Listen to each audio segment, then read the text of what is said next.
YCP target గా జనసేన అధినేత పవన్ కళ్యాణ్ విమర్శలు గుప్పించారు. వచ్చే ఎన్నికల్లో రాయలసీమ వాసులు తెగించి వైసీపీపై పోరాడాలని పిలుపునిచ్చారు. వైసీపీలో గెలిచిన ఎమ్మెల్యేలకు అధికారం లేదని షాడోలను పెట్టి సొంత పార్టీ నేతలను సీఎం జగన్ వేధించారని పవన్ మండిపడ్డారు. తనకు సలహాలిచ్చే వ్యక్తులు 2 రోజులుగా పార్టీలు మారుతున్నారని ఎద్దేవా చేశారు. వైసీపీ నుంచి ఆంధ్రప్రదేశ్ విముక్తి కావాల్సిన అవసరం ఎంతైనా ఉందన్నారు పవన్ కళ్యాణ్. కొంతమంది చేతిలోకి అధికారం ఉండిపోద్ది. మనలో మనం కొట్టుకుంటా ఉన్నాం, మనలో మనం విడిపోతా ఉన్నాం. నాయకుడు ఎవరని కాదు, మన సమూహానికి పనిచేసేవాడా కాదా, రాయలసీమ ప్రాంతానికి న్యాయం చేసేవాడా కాదా, అదే చూడండి. నేనైతే ఎక్కడికి పారిపోను. నిన్న రాత్రి కూడా నేను పనిచేసే స్టాఫ్ కింద పోలీసులు వచ్చి, ఇక్కడ మనం కొంచెం రెంట్కి తీసుకుంటే బిల్డింగ్లు, పోలీసులు వచ్చి మన దగ్గర పనిచేసే స్టాఫ్ని భయపెట్టే స్థాయికి వెళ్ళిపోతా ఉన్నారు.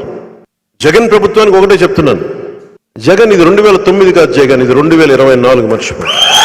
నిజంగా వైసీపీ ప్రజాస్వామ్యబద్ధమైన పార్టీ అయితే, పార్టీ కోసం నిలబడ్డ వ్యక్తి, నువ్వు ఎంత ఎమ్మెల్యేవు, ఆ కర్నూలు చెందిన ఎమ్మెల్యేను ఎమ్మెల్సీ ఆయన కూడా చెప్తా ఉన్నారు, నీకు పూర్తిగా నువ్వు ఎమ్మెల్యే అవ్వు, నీకు బ్లూ లైట్ కార్ ఇస్తాం, నీకు గన్మెన్ ఇస్తాం, కొన్ని సంతకాలు పెట్టడానికి అవకాశం ఇస్తామేమో, కానీ ప్రాక్సీ ఎమ్మెల్యే మావాడే ఉంటాడు, వాళ్ళు గుంపే ఉంటుంది. ఇంతకాటికి అధికారం ఎందుకు ఎమ్మెల్యే దేనికి? మొన్నదాకా అందరూ సలహాలు ఇచ్చారు నాకు, నువ్వు ఎలా నిలబడాలి, ఎలా చేయాలని. అందరూ వైసీపీకి వెళ్ళిపోయారు. ఈరోజు పవన్ కళ్యాణ్ దగ్గర అన్నీ వస్తాయి ఐడియాలు. సీట్లు ఎన్నా తెలియదు నాకు, అన్నీ ఒకటి కాదు. నేను అనేది ఏంటంటే, నువ్వు రిజర్వేషన్ గురించి మాట్లాడినా, ఏమి మాట్లాడినా పద్ధతి ప్రకారం మాట్లాడండి. పింక్ డైమండ్ లాగా టీడీపీ ఆ ప్రభుత్వంలో ఒకలాగా, ఈ ప్రభుత్వంలో ఒకలాగా మాట్లాడకండి. జగన్ మాట్లాడితే భయపెట్టేస్తాడు, మీకు అధికారం ఉంది అంటే నాకు తొడగొట్టడాలు ఇవన్నీ తెలియవు. నాకు తొడగొట్టడాలు, గుండెలు చీల్చుకోవాలి తెలియదు. కానీ నాకు నిజంగా ఒకటే అడగాలనిపిస్తుంది, మీరు కొడితేనే దెబ్బ, మేము కొడితే మీకు దెబ్బ తగలదా?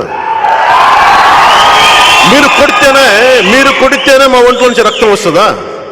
మేము కొడితే మీ ఒంట్లో నుంచి రక్తం రాదా? మీరు కొడితేనే ఎముకలు ఇరుగుతాయా? మేము కొడితే ఎముకలు, కాళ్ళు, కీళ్ళు ఇరగవా? మీకు ఇరుగుతాయి. ఎంతకాలం బానిస సంఖ్యలతో ఉంటారు కబంధ హస్తాలను ఆలోచించండి ఒకసారి. నేనున్నాను ఇక్కడ, నాకు పోగొట్టుకోవడానికి సమస్తం ఉంది, నాకు పెద్ద పేరు ఉంది, యాక్టింగ్ కెపాసిటీ ఉంది, డబ్బులు ఉన్నాయి, కుటుంబం ఉంది, బిడ్డలు ఉన్నారు. నా కోసం మాట్లాడట్లా. అన్నీ వదులుకొని ఎందుకు వస్తున్నానంటే, నా కుటుంబం అనుకున్నాను మన వాళ్ళందరూ.